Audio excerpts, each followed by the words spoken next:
प्रश्नोपनिषद भाग 41।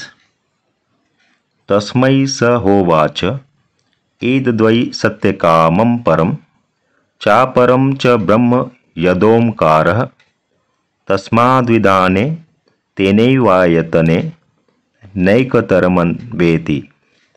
अन्यव्यार्थ प्रसिद्ध है कि सह पिप्पलाद ने उत्तर के रूप में तस्मै उसको उवाच कहा, सत्यकाम हे सत्यकाम, यत एतत् वै यह जो प्रसिद्ध, परम च सत्य या अक्षर पुरुष और अपरम च प्राण नामक सगुण ब्रह्म ब्रह्म है, ये दोनों ही ओंकारः ओंकार स्वरूप है, क्योंकि यह दोनों का प्रतीक है।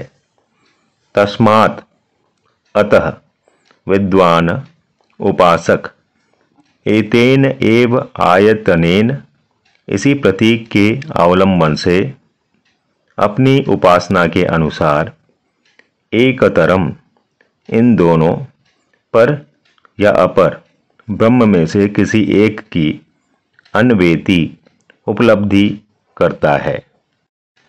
भावार्थ, पिप्पलाद ने उसे उत्तर दिया, हे सत्यकाम, ये जो प्रसिद्ध पर तथा अपर ब्रह्म है, ये दोनों ही ओंकार स्वरूप है, इसलिए यह ओंकार ब्रह्म का प्रतीक है। ऐसा जानकर व्यक्ति इस ओंकार रूप प्रतीक का आधार लेकर पर ब्रह्म या अपर ब्रह्म को प्राप्त कर लेता है। भाष्य इति पृष्ठवते तस्मै सह ह उवाच पिप्पलादः एतद् वै सत्यकाम एतद् ब्रह्म वै परं च अपरं च ब्रह्म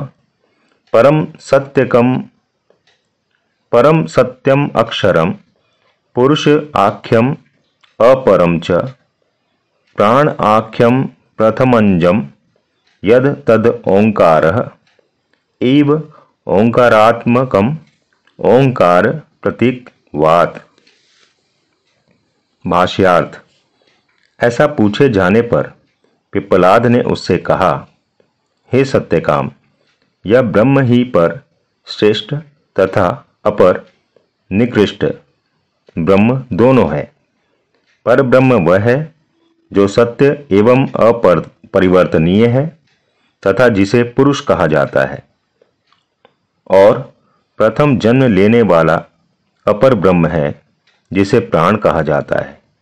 परंतु ओंकार ओंकार का प्रतीक होने से ओंकार स्वरूप ही है। भाष्य परम ही ब्रह्म शब्दादि उपलक्षण अनर्हम सर्वधर्म विशेष वर्जितम अतः न शक्यम अतीन्द्रिये गोचरवात केवलेन मनसा अवगाहितुम।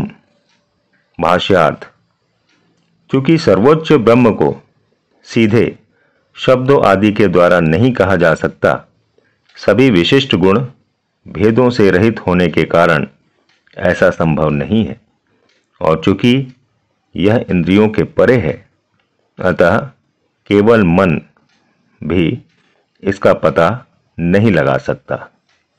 भाष्य ओंकारे तु विष्णु आदि प्रतिमा स्थानीय भक्ति आवेशित ब्रह्म भावे ध्यानियाम तत् प्रसीदति इति एतद् अवगम्यन्ते शास्त्र प्रामाण्यांत तथा अपरम च ब्रह्म। भाष्यार्थ, परंतु जो लोग भक्ति द्वारा आविष्ट ब्रह्म भाव के साथ विष्णु आदि की प्रतिमा के समान ओंकार ध्यान करते हैं, उनके प्रति वह ब्रह्म अनुकूल हो जाता है और स्वयं को प्रकट करता है। यह बात शास्त्र प्रमाण से ज्ञात होती है। इसी प्रकार वह अपर ब्रह्म का भी ओंकार के रूप में ध्यान करने वालों पर भी प्रसन्न होता है। भाष्य। तस्मात् परम च अपरम च ब्रह्म येद ओंकार इति उपचर्यते तस्माद् एवं विद्वान् एतनैव आत्मप्राप्ति साधनेन एव ओंकार अभिध्यानेन एकंतरम परम वा अन्वेति ब्रह्म अनुगच्छति निर्दिष्टम ही आलंबनम ओंकारो ब्रह्मण। भाष्यार्थ। अतः पर और अपर ब्रह्म दोनों को गौण रूप से ओंकार कहा जाता है। इसलिए विद्वान आत्मा की प्राप्ति के साधन के रूप ही ओंकार के ध्यान द्वारा पर या अपर दोनों में से किसी एक ब्रह्म को प्राप्त कर लेता है, क्योंकि ओंकार ही ब्रह्म का निकटतम आश्रय या आधार है। जय श्री राम कृष्ण।